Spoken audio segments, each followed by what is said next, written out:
하나님 말씀은 사무엘상 22장 6절로 23절 말씀입니다. 내 아버지 집의 모든 사람이 죽은 것이 나의 탓이로다.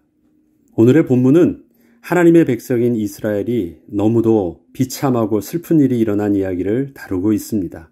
제사장들이 살고 있던 놉 지역에서 제사장들 85명과 그의 가족들 모두가 잔인하게 죽임을 당한 일을 기록하고 있기 때문입니다. 어떻게 하나님의 기름 부음을 받고 세워진 왕이 하나님의 제사장들과 그 가족들을 그렇게 잔인하게 죽일 수 있었을까요? 도대체 놉 제사장들은 무슨 잘못을 하였기에 그렇게 죽임을 당한 것일까요? 하나님께서는 왜 침묵으로 이 사건을 보고만 계셨을까요? 우리는 이 잔인하고 비극적인 사건을 보면서 어떻게 지나가야 할까요?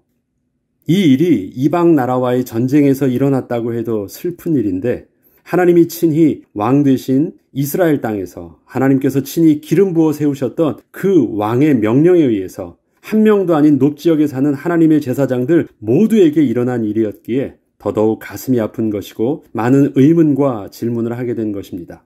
그렇다면 실제 외부적으로 드러난 사실부터 하나씩 확인해 보겠습니다. 다윗은 지난날 홀로 사울왕을 피해 정신없이 도망을 가던 중 제일 먼저 놉 지역에 있던 제사장 아히멜렉에게 가서 당장에 필요한 음식과 무기를 구하게 되었습니다. 다윗은 이때 아히멜렉이 자신과 대면할 때 두려워하며 떠는 것을 보았지만 그저 모른 척하며 자신이 필요하는 것을 다 달라고 요청을 하였던 것입니다.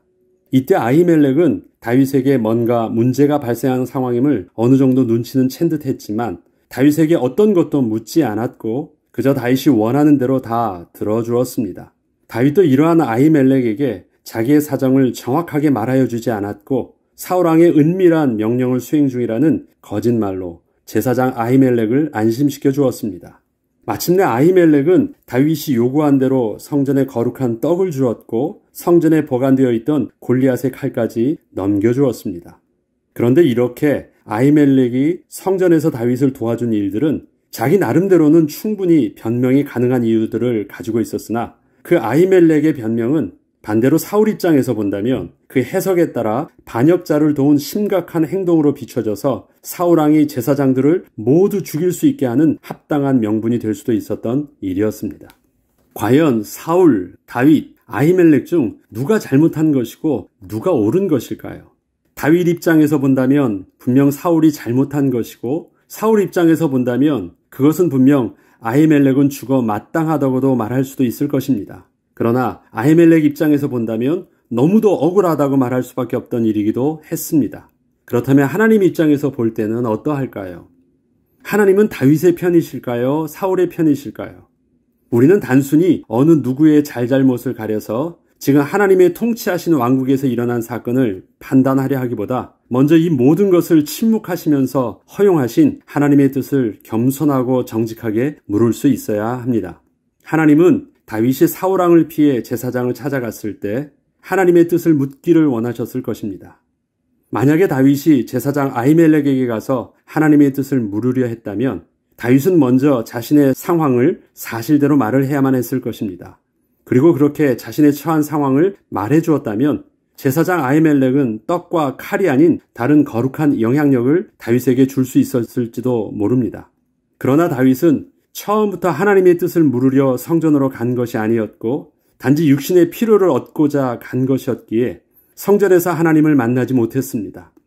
비록 성전에 들어가 하나님의 사람을 만났어도 하나님의 도우심과 하나님의 음성을 들을 기회를 스스로 놓친 것이었습니다. 그리고 제사장 아히멜렉은 다윗이 와서 음식과 칼을 요구했을 때 다윗의 그 말과 행동이 분명히 정상적이지 않음을 어느 정도는 알았지만 그러한 다윗의 요구에 대하여 스스로 모른 척하며 주어서는 안 될 것임에도 불구하고 나름의 가능할 수 있는 이유를 먼저 말해주면서 다윗에게 칼을 주기를 주저하지 않았습니다. 결국 아히멜렉은 제사장으로서 다윗에게 정말 주어야 할 거룩하신 하나님의 말씀을 주지 못하였습니다. 또한 사울왕은 하나님께서 왕으로 세우사 그 직분을 감당케 하신 하나님의 뜻을 완전히 잃어버렸습니다. 그는 하나님께서 위임하신 왕의 권세를 스스로 하나님 앞에서 제한했어야 했는데 스스로 하나님을 대적하는 일에 그 왕권을 사용하기를 주저하지 않았습니다.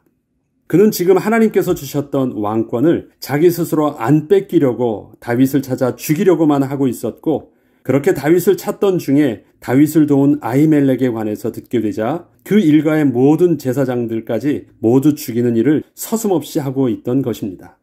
이때의 신하들은 아무도 제대로 된 보고나 왕의 판단에 올바른 길을 제시해주는 자가 아무도 없었습니다. 모두 다 자기의 위치에서 자기가 해야 될 일들을 하나도 하고 있지 못했습니다. 그때 이방인이었던 도액은 저들의 중앙에 서서 완전히 하나님의 나라를 완전히 자기 의대대로 뒤집어 버렸던 것입니다. 제사장 85명이 죽은 것은 이방인 그 도액에 의해서 칼에 죽임을 당했습니다. 도액이 그렇게 칼을 들고 제사장 일가를 완전히 죽이면서 휘젓고 다니고 있는데도 아무도 제재할 수 있는 자가 없었던 것입니다. 우리는 오늘의 이러한 비참하고 끔찍한 사건 앞에서 현재 하나님의 왕국에 거룩하신 하나님의 권위와 영적 시스템이 전혀 작동치 않고 있음을 볼 수 있어야 합니다. 모두 다 자기의 위치를 잃어버린 것입니다. 만약에 이 중에 단 한 사람이라도 깨어 있었다면 이렇게 하나님의 나라가 말도 안 되는 수치와 비극을 당하지 않아도 될 것이었습니다. 우리는 사무엘서를 시작하면서 하나님의 말씀과 계시가 전혀 없고 영적인 지도자가 무기력한 시대에 아이를 낳지 못해 사회적으로는 무시만 당하고 있던 그 한 여인의 기도를 통하여 하나님의 성전의 기능이 회복되는 모습을 사무엘상 1장을 통해서 보았습니다. 또한 영적으로 무기력했던 제사장 엘리의 그 두 아들이 제사장으로 있으면서 그렇게 성전을 더럽혔어도 홀로 성전을 지키던 어린 사무엘을 통하여 하나님의 말씀이 다시 회복되는 통로로 쓰임받게 되는 그 역사도 보았습니다. 이스라엘의 모든 장로들과 지도자들 또 백성들이 다 우상 숭배를 하고 있던 시기에도 홀로 하나님의 말씀을 묵묵히 전했던 그 사무엘을 통하여 하나님은 미스바에 이스라엘의 영적 각성 운동이 일어나므로 정치 군사적으로 이스라엘에 평화가 오게도 하셨습니다. 비록 이스라엘이 세상 왕들처럼 눈에 보이는 강력한 왕을 원해서 사울을 왕으로 세웠지만 이스라엘의 실질적인 영향력은 당시 아무 존재감도 없던 목동 다윗을 통하여 하나님 나라의 왕권을 드러내 보이셨습니다. 이렇듯 하나님 나라의 통치는 눈에 보이는 힘있고 자격 있는 뭔가 특별한 사람들을 통해서 지켜지고 역사가 이루어진 것이 아니었습니다. 우리의 왕 되신 하나님께서는 당신의 백성을 통하여 하나님 나라의 통치를 이루어 가실 때 어느 누구든 하나님의 역사의 통로로 쓰임받는 하나님의 백성을 통하여 그 뜻을 이루어 가셨습니다. 주목할 것은 하나님 나라의 공동체 전체가 모두 그 한 사람을 통하여 하나님의 은혜의 통치를 경험하게 되었다는 것입니다. 그가 이름 없는 여인이든 제사장을 섬기든 어린 아이든 들에서 양을 치던 목동이든 상관없이 하나님은 누구든 깨어있는 그 한 사람을 통하여 하나님 나라의 영적 시스템 전체를 회복시켜 주셨던 것입니다. 그렇다면 오늘의 본문으로 다시 돌아와서 다시 한번 살펴보겠습니다. 만약에 다윗이 하나님의 뜻을 구할 수 있었다면 성전에서는 어떤 일이 일어났을까요? 만약에 제사장 아히멜렉이 갓 선지자처럼 다윗에게 하나님의 뜻을 말해줄 수 있었다면 어땠을까요? 만약에 사울왕이 하나님께서 주신 그 왕의 권세를 겸손히 하나님 앞에서 사용했더라면 어떠했을까요? 왕의 신하들이 왕의 명령에 스스로 숨지 않고 아니라 올바로 직언을 할 수 있었더라면 어땠을까요? 그때 과연 도액과 같은 자가 나타나서 그렇게 겁도 없이 하나님의 백성을 그렇게 칼로 도륙하며 하나님의 성전을 그렇게 휘젓고 다닐 수 있었을까요? 우리는 어느 누구의 잘잘못을 따져서 한 사람의 희생양을 찾으려 하기보다는 하나님이 세우신 거룩한 공동체가 온전히 지켜지지 않는 데 있어서 스스로 우리 자신의 모습을 볼 수 있어야 합니다. 어느 한 명이라도 온전히 깨어 있다면 이러한 비극적이고 수치스러운 사건은 일어나지 않을 것이기 때문입니다. 지금 다윗은 사울왕을 피해 이방나라 블레셋을 거치고 아둘람 동굴을 거치고 모아방 밑에서 잠시 피해 있다가 갓 선지자의 말씀에 따라서 하나님의 뜻을 순종함 가운데 다시 이스라엘의 유다 지역으로 돌아와 있는 상태입니다. 사실 도망갈 때의 상황보다 더 나아진 것이 없이 오히려 사울에게는 완전히 반군의 지도자가 된 모습으로 다시 들어오게 된 것입니다. 더 어려워진 상황인 것입니다. 그러나 비록 지난날 도망 나갈 때 두려움에 떨며 행하였던 자신의 실수가 있었고 이 때문에 이방 나라에서 겪었던 부끄러운 일들도 있었지만 지금은 다시 새롭게 시작할 수 있는 영적 준비가 된 상태로 돌아오게 된 것입니다. 상황은 달라지지 않았습니다. 그러나 다윗 자신의 영적인 상태는 안정감과 하나님 앞에서 새로운 시작할 수 있는 그 믿음을 가지고 돌아오게 된 것입니다. 그리고 이렇게 결단하고 돌아오자마자 다윗이 처음으로 접하게 된 소식이 바로 오늘의 본문, 자신을 도와주었던 그 아히멜렉 가문 모두가 몰살당했다는 소식을 처음으로 접하게 된 것입니다. 마음을 먹고 돌아왔어요. 그런데 듣는 소식이 어때요? 더 큰일 날 소식을 듣게 된 거예요. 자기에게 조금의 도움을 주었던 그 한 사람이 죽은 것도 아닙니다. 일가족 전체가 몰살당한 것이에요. 제사장들만 85명입니다. 그러면 부모와 또 아내와 자식들까지 한다면 거의 200명이 넘는 사람이 한 번에 칼로 도륙당한 것입니다. 그것도 하나님의 제사장들을. 이거를 다윗이 들었을 때 얼마나 충격을 받았겠습니까?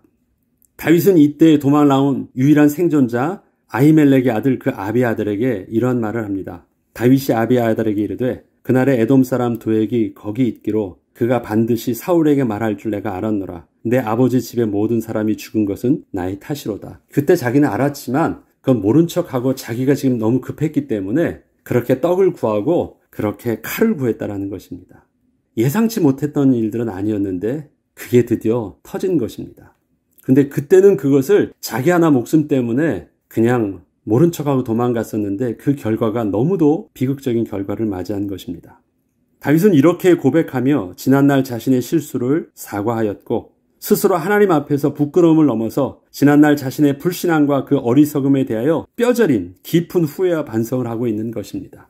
너무도 비극적이고 그 처참한 일이었지만 그렇다고 주워 담을 수도 없는 일에 대하여 다윗은 바로 그 자리에서 다시 시작할 수밖에 없었던 것입니다. 다윗은 아비아들에게 그 다음으로 이렇게 고백하며 새로운 시작을 다짐합니다. 두려워하지 말고 내게 있으라. 내 생명을 찾는 자가 내 생명도 찾는 자니 내가 나와 함께 있으면 안전하리라 하니라. 다윗의 이러한 고백은 사실 아비아들에게 하는 것이 아니었고 하나님 앞에서 자기 스스로에게 다시는 자신의 불신앙과 두려움으로 인하여 하나님의 백성이 그렇게 비참한 결과를 맞이하지 않게 하겠다고 하는 자신의 믿음의 고백이요 결단이었습니다. 두려워하지 말라. 지금 떨면 다윗이 더 떨어요. 다윗이 이젠 400명과 함께하고 있으니까 사울왕이 만만하게 자기를 그렇게 함부로 할 수 없다라고 믿고 있는 것입니까? 그런 거 아니에요. 더 떨고 있어요. 들어오지 않았으면 하는 유다 땅으로 들어와 있잖아요. 사울과 어떻게 정면으로 붙을 수 있습니까? 더 떨 수 있어요. 그리고 자기의 이 처절한 모습도 있어요. 그런데 아비아들에게 두려워하지 말라고 하는 것입니다. 그것은 뭐예요? 하나님께서 자기에게 들려주시는 그 하나님의 음성을 듣는 것입니다. 두려워하지 말라는 하나님의 음성을 듣는 것입니다. 그리고 스스로 하나님 앞에서 더 이상 두려움으로 인하여 불신앙의 선택을 하지 않겠다고 하는 정직한 결단과 고백을 그렇게 하는 것입니다. 나와 함께 있으면 안전하리라는 그것은 다윗과 함께 하는 것이 아니라 다윗과 함께 하신다고 약속하셨던 그 하나님 안에 있으면 안전하겠다라는 그 고백을 다윗이 아비아들에게 들려주고 있는 것입니다. 하나님께서는 지금 이스라엘을 하나님 나라의 모델로 세워 나가시고 있습니다.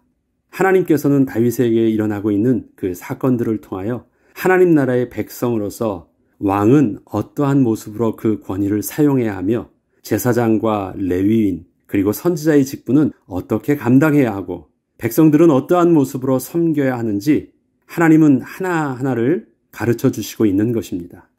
사무엘서는 한나, 엘리 제사장, 사무엘, 사울, 다윗 등의 이야기들을 통하여 왕 되신 하나님께서 그의 백성된 이스라엘에게 하나님 나라의 참된 모습은 어떠해야 하는지 계속해서 그 모델을 제시해 주시고 있습니다. 한나가 성전에 나아가 기도할 때 한나를 축복해 주었던 엘리 제사장은 그렇게 영성이 있던 온전한 제사장이 아니었음에도 불구하고 하나님께서는 제사장 엘리의 축복으로 한나가 아들을 낳게 하여 주십니다. 엘리 제사장이 영성 있는 사람이 아니었잖아요. 그런데 어떻게 그 제사장이 축복하였는데 그 축복의 기도로 아들을 낳게 되었을까요? 또한 사무엘은 하나님의 말씀에 무관심하고 우상 숭배에 빠져있던 이스라엘 백성들에게 하나님의 말씀을 전함으로 백성들에게 영적 각성을 일으켰던 선지자였습니다. 사무엘 한 사람의 깨어있는 기도와 말씀은 이스라엘 전체를 영적으로나 군사적으로 이스라엘의 평화를 얻게 하였습니다. 모든 이스라엘 전체가 바알과 아스타롯을 섬길 때였습니다. 하나님의 이상이 없을 때였습니다. 그리고 언약궤도 성전에 있지 않고 따로 한 곳에 보관되어 있었을 때입니다. 유일하게 한 사람 사무엘 하나, 그런데 그 사무엘을 통해서 이스라엘에 진정한 평화가 오기도 하셨습니다. 이스라엘은 위대한 왕을 세워 더욱 든든한 나라가 서기를 원하므로 사울 왕을 세웠지만 이스라엘의 실제적인 구원은 목동 다윗을 통하여 이루어졌습니다. 아이를 낳지 못해서 실제로 사람들에게 무시를 당하던 여인 한나, 어린 사무엘, 목동, 다윗, 이들의 공통점은 모두 저들에게 어떠한 것을 기대할 수 있는 그 내재된 가능성이 있어서 저들이 그렇게 쓰임받은 것이 아니라는 점입니다. 저들은 보이는 대로 그렇게 별로 존재감이 없는 자들이었습니다. 그런데 하나님께서 저들과 함께하사 하나님의 뜻을 저들을 통하여 이루신 것이었습니다. 하나님 나라의 공동체 안에서 일어나는 문제는 어느 누구의 일방적인 책임을 물을 수 없습니다. 누구 때문에 안 된 것이 아닙니다. 그 이유는 어느 누구든 생명 있는 자가 한 사람이라도 있다면 그 생명 있는 한 사람으로 인해서 공동체는 죽지 않기 때문입니다. 각자의 맡은 바 직분을 온전히 성실하게 감당할 때 거룩한 공동체는 그렇게 지켜질 것입니다. 만약에 왕이 잘못을 해도 백성이 살아 있었다면, 제사장이 타락했어도 기도하는 한 사람이 성전에 있다면, 아무도 지금 이 상황에서 일어나는 영적 사실을 보지 못해도 분명한 하나님의 소원을 아는 그 한 사람만이라도 있다면 하나님께서는 저들의 신분, 나이, 능력, 위치와 상관없이 깨어있는 그 한 사람을 통하여 하나님의 거룩한 공동체를 그렇게 지켜주실 것입니다. 하나님께서는 우리를 부르실 때 분명하게 복의 근원으로 부르셨습니다. 예수 그리스도의 십자가의 죽으심을 통하여 우리를 모든 생명을 살릴 수 있는 그 생명 있는 한 사람이 되게 하여 주셨습니다. 하나님께서는 나 하나로도 충분하다라고 말씀을 하십니다. 나의 능력과는 상관없이 하나님이 나를 사용하셔서 당신의 능력이 드러나게 하실 것이기 때문입니다. 오늘 우리의 가정과 교회를 향하여 지난날 다윗이 했던 고백처럼 두려워하지 말고 내게 있으라. 내 생명을 찾는 자가 내 생명도 찾는 자니 내가 나와 함께 있으면 안전하리라는 이 고백의 주인공으로 저와 여러분이 서길 축복합니다. 다윗은 이 고백에 앞서서 현장을 통해서 또 공동체의 그 모습을 보고 이스라엘의 모습을 보면서 이렇게 먼저 고백을 했습니다. 그렇게 된 것은 나의 탓이었다. 내가 두려워했고 내가 불신앙은 나의 탓이었다. 그런데 이제는 두려워하지 말라. 하나님과 함께 있으면 안전할 것이야. 우리가 하나님 앞에서 이 고백을 할 수 있어야 됩니다. 누구 때문에 안 돼. 우리 가정의 모습도 이 나라의 모습도 저 한 사람만 없으면 다 잘 될 것 같습니까? 아니에요. 생명이 있는 내가 생명의 비밀을 온전히 드러나지 못한 것, 나의 탓이로다 고백을 하고 이제는 안전하리라 그렇게 고백할 수 있는 믿음의 고백과 신앙의 결단이 있다면 하나님은 그를 통해서 마침내 하나님의 회복을 시작하여 주실 것입니다. 그 복의 근원, 그 회복의 근원에 저와 여러분이 주인공으로 사용되는 은혜가 있길 주 이름으로 축복합니다. 기도하겠습니다. 하나님 아버지, 지난날 다윗은 너무 부끄러운 선택을 하였습니다. 다윗은 너무 억울하였고 다윗에게는 일어나면 안 될 일들이라 생각했기 때문에 스스로 몸부림치며 도망을 하려고 하였습니다. 그것이 살 길인 줄 알았고 그것이 자기 잘못이 아닌 줄 알았지만 하나님의 은혜 가운데 자신의 부끄러움을 보고 다시 회복하여 하나님 앞에 서게 되었을 때는 그것이 자기의 문제였음을 정직하게 하나님께 고백할 수 있었습니다. 그리고 비록 부끄러웠지만 다시 시작할 수 있는 은혜를 얻게 되었습니다. 하나님 그 은혜가 우리에게도 있기를 원합니다. 그 회복이 우리의 회개요 또 우리의 회복의 은혜가 되길 원합니다. 그리하여서 우리를 통해서 안심하여 다시 또 시작할 수 있는 복의 근원이요 회복의 시작으로 쓰임받기를 소원합니다. 하나님 인도하여 주시고 이번 사순절 기간들을 통하여서 믿음의 결단을 통해서 새로운 출발을 하는 하나님의 백성으로 거듭나게 하여 주옵소서. 감사드리며 우리 주 예수 그리스도 이름으로 기도합니다. 아멘.